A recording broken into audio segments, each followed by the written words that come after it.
бізге жақындап қалды. Мына Қырғызстанның аймағында шетелге чейін шығып, қоныс мемлекеттерге чейін барып байық алып жүрген мықты жорғалар болған. Атына таса құтты өтпейтін айтылып патрон. Осылардың жолын жалғастыратқан Ган, Вулкан.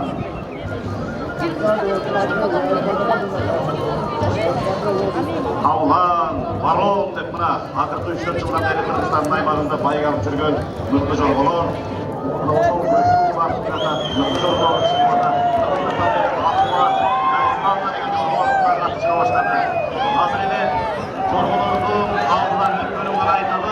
Қандай келгенін